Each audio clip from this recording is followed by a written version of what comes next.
Former Obama Economic Council Chair Jason Furman discusses his controversial tweet, which sparked a media firestorm when it was retweeted by White House Chief of Staff Ron Klain. America's Newsroom co-host Bill Hemmer pressed former Obama Economic Council Chair Jason Furman Friday on whether or not he stood by his controversial tweet, where he claimed that inflation and other economic troubles were merely high-class problems.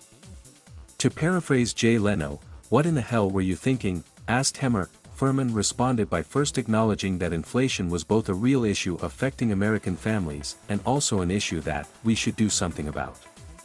However, Furman added there was actually a good reason that inflation was occurring.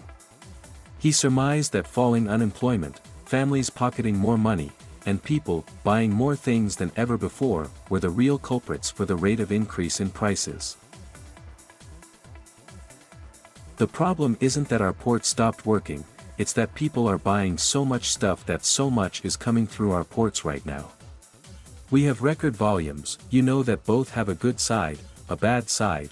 You need to keep both those in your head," said Furman. Later in the segment, Hemmer further pressed Furman on the validity of his high-class problems comment. "My guess would be if you were paying $2 a gallon for gasoline a year ago and now it's over $4, that's not a high-class problem for anyone. Middle-class America is paying for that." Furman doubled down and characterized these signs of inflation as a good thing. "Americans are traveling more than they were a year ago. That's a good thing," Furman said, reiterating that Americans are also spending more. In his final question, Hemmer again circled back and pressed Furman a third time. "You're standing by this whole high-class problem thing, you haven't backed away from that in this conversation." Again, Furman reiterated the good and bad side of increased consumer spending, and restated his claim that inflation was being driven by demand exceeding supply.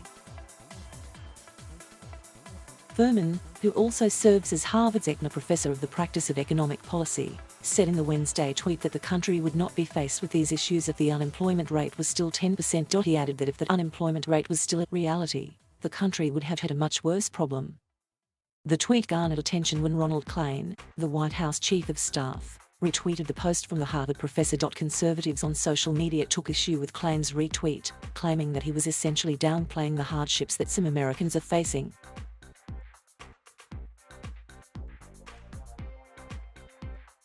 Thank you for watching. Please subscribe